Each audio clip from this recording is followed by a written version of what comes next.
Washington. Yep. Ron Washington of the Sacramento golf scene. Jay, I know we've talked a lot about the Kings and the Celtics, Now we got some of these quote-unquote reports today.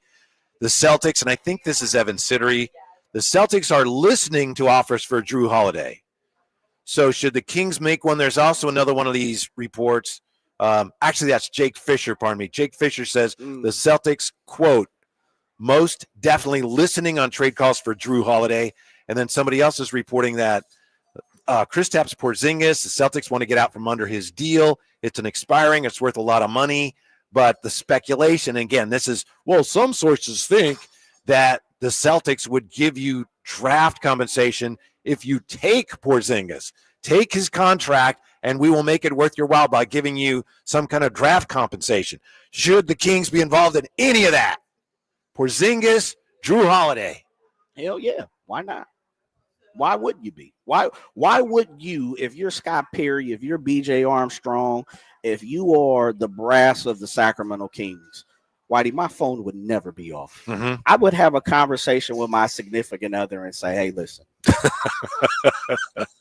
with me taking this job, the first initial summer, I'm talking to everybody and I'm listening to everybody, because one thing about it is Scott has been out the league for a few years, a year and a half, 2 years. BJ Armstrong's been out the league for a couple of years, even though he's been an agent in many different capacities. What I'm saying is I need to get back acclimated. We're talking about you getting back acclimated with golf. 4 left. I'm taking every single text, email, call, my assistant, my phone. Matter of fact, I'm going to get 5 phones.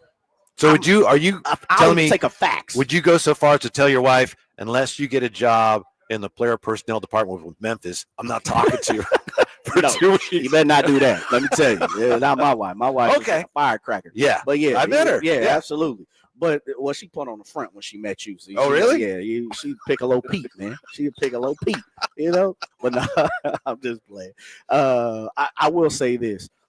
You should talk to everyone. You should to get your feet back wet. I want to know what everyone costs.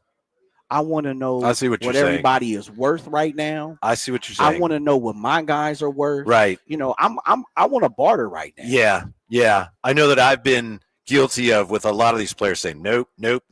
But I understand your point. There is no right now. It doesn't mean you're going to do it, but I'm in on everything just to see what it's going to cost me and where I am. Yeah. Because every year is different. You know that, Whitey. You've been around the game a long time. You've been around sports a long time. Everything is consistently changing. It's like gas prices. You ever slide through and take your Lamborghini that you drive and you go over to Chevron down the street and you look up and it's $472. Hey, a 409 last night. What? That's not bad. Yes. Wow, where was that? Yeah, that was on Madison Arco. Really? Yeah. Oh man, Bobby knows. 409? Yeah. Really? Oh man.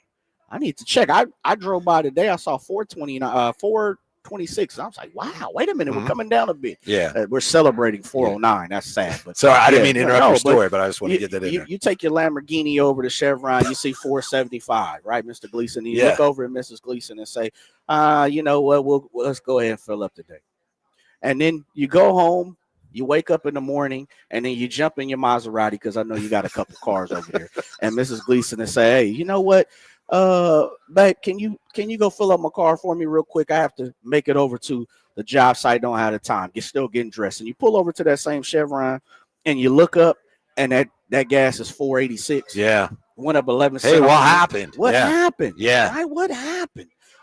Things change consistently. The price today is not the price tomorrow. The price that was yesterday is not the price today, right? So I want to call. I want to know the value of everybody in the league, right? Yeah. And as crazy as it sounds, I know people are gonna say, "Man, Jay, you tripping?" I'm calling on Giannis. What does it talk? I just want to know. I get it. Yeah, I do. How much does he cost? Do I need to send over, the street sign too? I want to know, what is it going to cost? Are we even in the ballpark? Are we even in the discussion? Because you know how it goes, Whitey. You may call on Giannis, and they may say, "Nah, but you know what?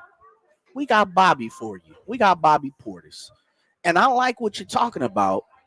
Let's start there. Yeah. Sometimes things like that happen. I see what you mean. It's not a situation where a surgical approach is the wisest. It's not like, well, I want to go with this guy because he's this, very precise. It's more like, let's just talk to everybody about everything and see what we got there. You ever heard the expression, then we can decide throwing what everything against the board? Mm-hmm. Throw everything against the board right now. Mm-hmm. Right now, throw everything that you can, and let's see where the chips fall. That's where I'm at. And, of course, we know we might not have the assets to go get Giannis, but I'm just saying, just so you know in the future, who's to say if Giannis is the high price, possession this summer, what does Cam Johnson cost now? Maybe that price has changed. Yeah, it makes sense. I'd never thought of that, honestly. That was not the approach I was taking, but I understand it. Doesn't mean that you're going to get any of those guys, but absolutely doesn't not. hurt to check. Man, I'm calling everybody. Yeah, more on that when we come back. Also, fans